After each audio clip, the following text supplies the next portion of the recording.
السلام عليكم لي مامون، جيسبر كو فوز الي بيان. هاد النهار جيت نهضر لكم في واحد لا فيديو اللي هي مهمه بزاف وما تكونش طويله بزاف، اللي هي الغازات عند الاطفال. في هاد لا فيديو غادي نهضروا على شنو هما الاعراض باش نعرفوا ان البيبي ديالنا فيه لي غاز، وفي نفس الوقت غنعاود لكم التجربه ديالي وشنو هما الحويجات اللي درتهم باش خفوا لي على البيبي ديالي، وبيان سور غنعاود لكم ليكسبيريونس ديالي ديال الطبيب اللي مشيت لعنده. الوغ بالنسبه للغازات عند الاطفال، انا بالنسبه ليا واحد الموضوع اللي ما كنتش عارفه قبل ما نولد.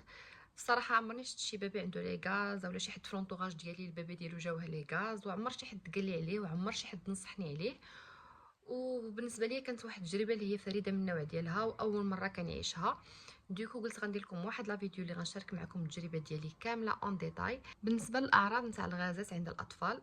بالنسبه للغازات بعدا نهضروا عليهم انهم كيجيو لي بيبي ابارتيغ ديال ديال السيمانات حتى 3 السيمانات، وكيبقاو معاهم حتى 3 شهور، وفي شي حالات حتى 4 شهور.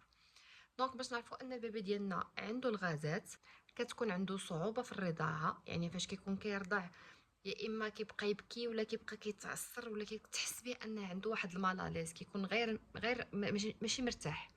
دونك فاش كنحسوا ان البيبي ديالنا ماشي مرتاح، هذه من علامات انه. دونك من العلامات باش كنعرفوا ان البيبي ديالنا عنده الغازات هو كثره البكاء. البيبي كيبقى يبكي بزاف، ما كينعش وكيزاد عليه الحال بالليل، كيبكي بزاف، خصك غير تبقى هازو، ما كيبغيش يبقى جالس، كيبقى يتجبد بحال لاستيك حيت الكريشه ديالو كتكون كضرو.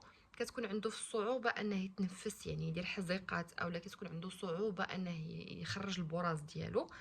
فاش كتكون كترضعو كتحس بانه كيبقى كيتزير، كيبقى يحبس الرضاعه، ما كيبغيش يكمل الرضاعه.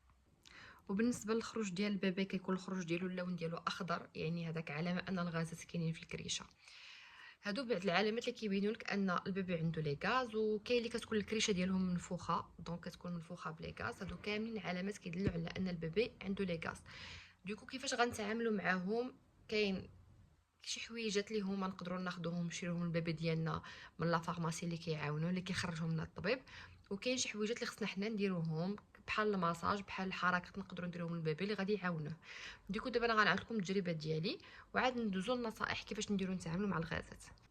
بالنسبه للتجربه ديالي انا فاش ولدت البيبي ديالي، الطبيبه اللي كان جات عندي لا كلينيك باش قلباتو، البيدياتر، هي اللي قالت لي اجي عندي ابري 2 سيمين باش غيكون عنده واحد لو كونترول. دونك من بعد 2 ديال السيمانات ديت لها البيبي ديالي. انا بالنسبه ليا البيبي عادي، ما عنده حتى شي مشكل، كيدير كاكا ديالو، كيدير الخروج، كيتنفس، كينعس لي، ما كاينش المشكل نهائيا. من بعد 2 سيمانات فاش ديت لها البيبي قلباتو، قلبت له لو بوا طول كلشي مزيان الحمد لله. قلبت له كريشه، قالت لي البيبي ديالك راه عنده لي غاز في الكرش. انا صراحه ما ديتهاش فيها، جاتني كتخربق حيت زعما البيبي ديالي ما شفت فيه حتى شي اعراض اللي غنقول راه عنده لي غاز. صافي خرجت لي واحد التقطيرات. فاش خرجت لي دوك التقطيرات انا ما خديتهمش في الاول.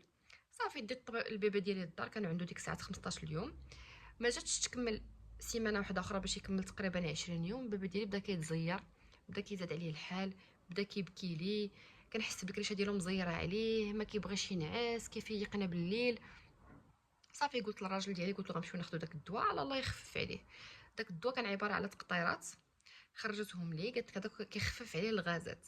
بقيت كندير له دوك التقطيرات قبل الفطور كما قالت لي، كنت كندير له 5 ديال التقطيرات قبل الفطور. وصا غيان نقول لكم السميه ديالو، حيت في الاخير صدق هذاك ماشي دواء ديال لي غاز، صدق ان بروبيوتيك، والبيبي ما عنده ما يدير بان بروبيوتيك، حيت الان بروبيوتيك هو بحال اللي كيقاد لنا البكتيريا النافعه في المعده، الوغ كو البيبي كيشرب غير الحليب، يعني ما عندوش زعما ماشي كياكل شي ماكله اولا كيدير شي حاجه اللي غتخليه يقاد البكتيريا النافعه عنده في المعده. دونك ما كانش محتاجو، انا كنت كنعطيه له.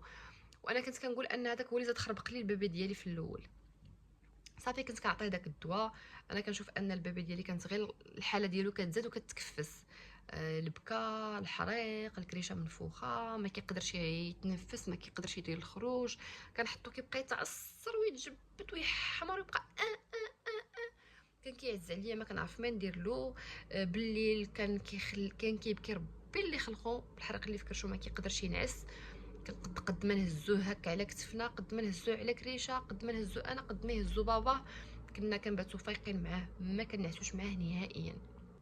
دوكو بقيت كنقلب سوغ انترنيت، لقيت ان خصني ندير له حركات. كنت كندير له حركات هكا دائريه في الكريشه ديالو، كيمشي على النحو ديال الساعه، على كيف كيمشيو عقارب الساعه هكا. كنت كندير له مساج من الفوق لتحت في كريشه. اون ميم طون كنت كندير له بالرجلات ديالو ماساج بحال البيسيكليت، كنبقى نطلع له الرجلات ديالو بحال هكا بحال البيسيكليت، وشي شويه كنبرك، ولكن ما كنبركش بزاف حيت راكم عارفين لي زورغان ديالهم، الكبيده المصارن وداكشي باقيين صغيورين وباقيين فخاجيل. دونك كنت كنبرك غير شي شويه، وكان مره كيدير حزيقات، كان كيتنفس، يعني داك الماساج كان كيخفف عليه، وشي مرات كان كيدير حتى الخروج ديالو، يعني داك الماساج كان كينفس عليه بزاف.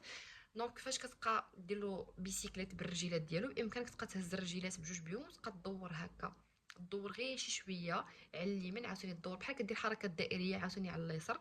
صراحه هاد الحركات تعاونني، نقدر نقول لكم بواحد النسبه تاع 50%. وواحد النصيحه واحده اخرى اللي انا ما كنتش عارفاها وما كنتش كنديرها، هي انني فاش كنت كنرضع البيبي ديالي في الاول، كان كيجيني عادي، ما كنتش مسوقه، ما كنتش تنقرعو، ما كنتش عارفه، وما كانش اللي كان كيقول لي انني خصني نقرعو. النصيحه اللي نعطيكم ضروريه، حيت هي كدير لي غاز بزاف عند البيبي. الا درتوها كنظن انكم غتتفاداو واحد 25 حتى 30% ديال لي غاز عند البيبي، اللي هي تقرعوه. يعني ابخي كل رضعه قرعوه، ما تقولوش لا حقه صغيور ما نقرعوش، لا حقه باقي الحال عليه، لا. سواء كنتي كترضعي بالبزوله اولا كترضعي بالرضاعه، قرعيه، حيت البيبي في الاول ما كيكونش كيعرف يرضع، ما تيكونش تعرف يشد البزوله اولا ما تيكونش تعرف يشد البيبغون، كتجيه كبيره على فمه، هو كيكون الفمه ديالو باقا صغيره، ديكو كيدخلوا الهواء فاش كيكون كيرضع، وهداك الهواء هو اللي كيدير له لي غاز في الكرش، يعني هو الهواء في الكرش، وهو اللي كيدير له فاش كيجي يتقرع، كتجي التقريعه صعيبه حيت كيكون صغير وما تيعرفش وتيبقى يبكي، اولا كيبغي يتنفس وما تيقدرش ما تيعرفش يتنفس، وفاش كيتنفس ديك التنفيسه كتقصحو وكيبدا يبكي. دونك البيبي ديالنا ابخي كل رضعه نقرعوه، وإلا شتيه كيرضع وشتيه كيتزير في الرضعه، حبسي الرضعه وقرعيه، عاد كملي له الرضعه ديالو. انا متاكده انك الا درتي هذا الشيء غتفاداي بزاف بزاف د العذاب، حيت لي غاز العذاب ديالهم صعيب لا يعطيه شي واحد. البيبي ما مرتاحش وما كيخليكش انتي ترتاحي معاه، وكيتعذب وما كتعرفي ما ديري له، وإلا مشات تكرشو عمراتلو بلي غاز راه ما كتخواش دغيا. انا في الاول صراحه لا لي بارون ديالي لا لي بارون دراجلي حتى شي حد ما قال لي ان البيبي خصو يتقرع، وانا ما كنتش تنقرع، ما كنتش عارفه، وكرشو عمرتلو بزاف بلي غاز، عمرتلو. دونك صافي خديت واحد لا ديسيزيون انني نديه للطبيب، ما مشيتش عند الطبيبه الاولى، مشيت بدلت الطبيب. فاش مشيت عنده لقى الكريشه ديالو عامره بلي غاز، غادي طرطق، قال لي غادي تعطيه واحد التقطيرات، خرج لي واحد التقطيرات حتى هو ديال لي غاز، كاين كالما غاز، كاين اونتي غاز، كاين كالي غاز، كاين المهم كاين بزاف ديال الاسماء، المهم كاين بزاف ديال الاسماء وكلهم تقريبا بحال كدير لهم تقطيرات على حسب لو بوا ديال البيبي، كدير جوج تقطيرات في كل كيلو. دونك مثلا البيبي عنده 5 كيلو كدير له 10 تقطيرات، عنده 2 كيلو ونص كدير له 5 تقطيرات، كنظن راكم فهمتيوني. خرج لي واحد التقطيرات الصراحه درتهم له، حتى شي حاجه ما تبدلات، عطاني التقطيرات درتهم له والو، لي غاز، البكا، الحريق، حتى حاجه ما تبدلات. دازت واحد 15 يوم عاوتاني عاودت رديته له، قلت له راه حتى حاجه ما تبدلات، راه نفس المشكل، حيت صافي كان قهرنا، عييت انا وبا عيا، قلت النعاس، البكا، الحريق.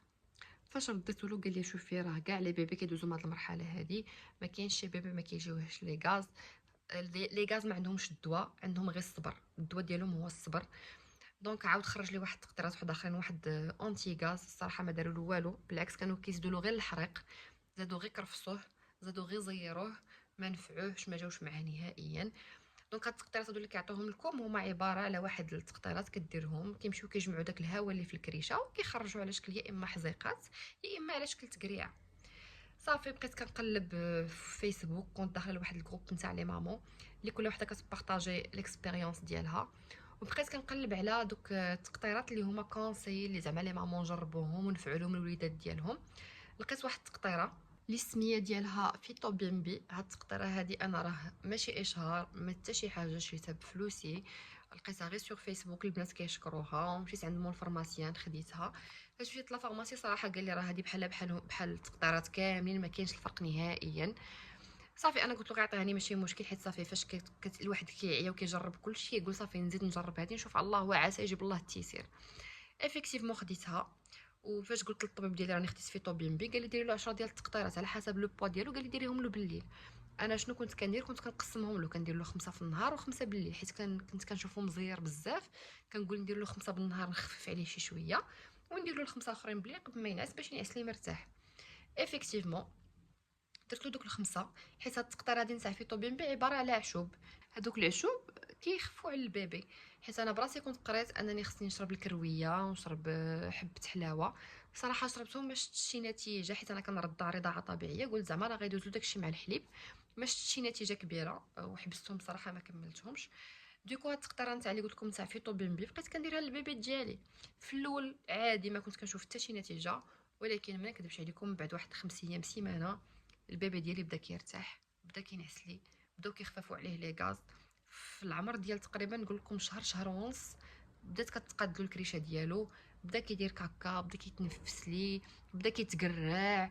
يعني البيبي بدا كيخفاف، بدا كينقصوا لي غاز. يعني انا ما تسنيش حتى نوصل للعمر ديال 3 شهور فاش كيمشيو لي غاز، انا قبل الحمد لله البيبي ديالي بدا كيرتاح.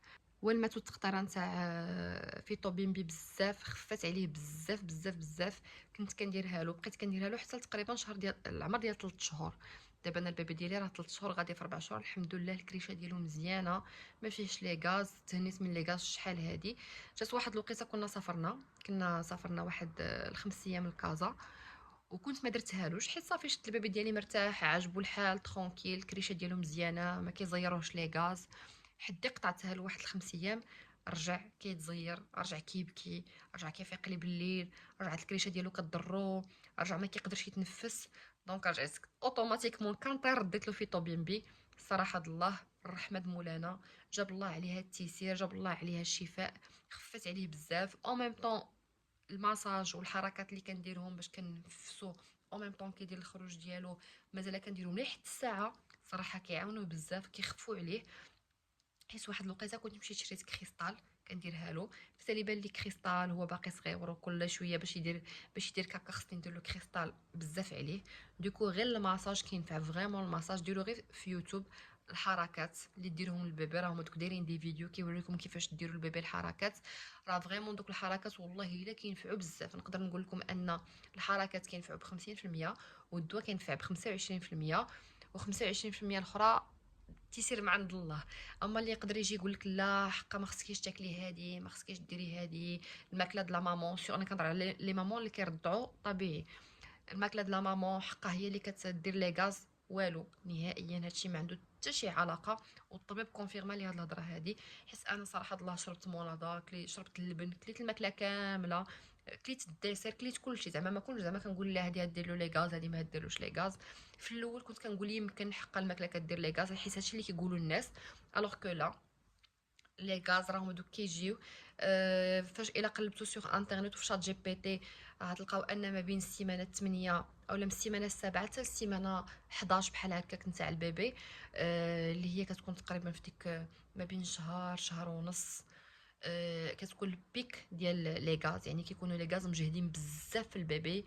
و افكتيفمون هذيك الوقيته كان البيبي نتاعي فيه لي غاز مجهدين، ولكن صراحه داك الدواء اللي كنت كنديرو دوك التقطيرات خفوا عليه بزاف. وبالنسبه للتقطيرات راه تقريبا كلهم بحال بحال، يعني ما محتاجاش تمشي للطبيب باش يخرج لك واحد التقطيره سبيسيال باش تاخديها للبيبي ديالك، حيت كلهم تقريبا نفس الشيء. يعني كتبقى غير نتينا والبيبي ديالك شنو غادي يجي معاه، شنو غيوالمو، شنو هي الحاجه اللي غتخفف عليه. فوالا كانت هادي لا فيديو نتاع هاد النهار هذا. نصيحه كما قلت لكم قرعوا البيبي، راه كيعاونوا بزاف وكينقص عليه لي غاز بزاف وكينقص عليه التماره بزاف وكينقص عليه مسكين الحريق والبكا، وكينقص تنتين عليك العيا ولا فازيك وقلت النعاس والبكا والهزان د البيبي. انا ولدي تعلم لي الهزان غير في الوقيته نتاع لي غاز، حيت ما كنا كنعرفوا ما نديروا له، كنا كنبقاو كنهزوه وكندورو به وصافي كنخليوه كيبكي، كنحاولوا نسكتوه وكنحاولوا نهزوه على كريشه وكنحاولوا نهزوه على ظهره وكنحاولوا ما كنخليو كيفاش نهزوه يا ربي غير باش يرتاح لنا. ديك المرحله لابد منها، ولكن انا كنقول الا كان الانسان واعي وكان عارف، الا كان كيقرع البيبي وكان كيدير له الحركات وكيدير له الماساج، كنقول واخا البيبي يجيوه لي غاز ما غيجيوهش لي غاز مجهدين وما يضروهش بزاف وما هيعذبوهش بزاف. وبيان سور دوك التقطيرات خذوهم سيروا للطبيب، خذوا التقطيره اللي غيعطيها لكم جات مع البيبي الله يسخر، ما جاتش مع البيبي راه عطا الله بزاف ديال التقطيرات اللي تقدروا تمشيو غير لا فارماسي تاخذوهم، اولا كما قلت لكم هاد فيتو بي ام بي تاخذوها حتى هي زوينه والله الا زوينه بزاف بزاف بزاف. انا راه هي اللي فاجاتها عليا وخفت عليا من هذا المنبر هذا. كنقول الشركه ديال فيتو بي ام بي شكرا بزاف، حيت بلا بكم راني كنت غنكون في عذاب اليم، كنت غنبقى معذبه. دونك هادو هما النصائح اللي نقدر نعطيكم. التقرع نتاع البيبي، الماساج والتقطيره حتى هي راها كتعاون. ومرحله ودايزه، راه حتى حاجه ما كتبقى، حتى حاجه ما دايمه. لي غاز مرحله ودايزه، وانا قلت لكم الدواء ديالهم من غير هادشي كامل هو الصبر، شويه ديال الصبر وراه كلشي كيدوز. انا هذا الفيديو هذا درته بالنسبه لي مامون اللي دابا راه البيبي ديالهم فيهم لي غاز، وبالنسبه لي مامون اللي مازال مقبلين على هذه المرحله هذه ديجا يكونوا عارفين المعلومه، حيت انا صراحه كما قلت لكم حتى شي حد ما شارك معايا المعلومه وما كنتش عارفاها وعمرني كنت سامعه عليها. يعني كنتمنى كون شي حد جا قال لي ديك المعلومات في الاول باش نتفادى بزاف، حتى الا كان مثلا البيبي ديالي غيجي واحد 80% د لي غاز نعاونو ويجي غير واحد 50 ولا 40%. كانت هذه لا فيديو، حاولت انني ما نطولش عليكم، حاولت نعطيكم المعلومه خفا زربا وش نقول لكم، الله يخلي لكم وليداتكم واللي فيه لي غاز الله يشافيه، واللي داخل على هذه المرحله هذه الله يعاونك والله يقويك والله يصبرك. يلا خليتكم على خير، وان شاء الله المره الجايه في فيديو جديد في موضوع جديد نهضروا عليه ان شاء الله. ولا عندكم شي فيديو زعما شي موضوع باغيني نهضر لكم عليه او شي تساؤل ولا شي حاجه خليوها لي في لي كومونتير وان شاء الله ندير لكم عليها فيديو. يلا خليتكم على خير، تهلاو في راسكم، باي باي.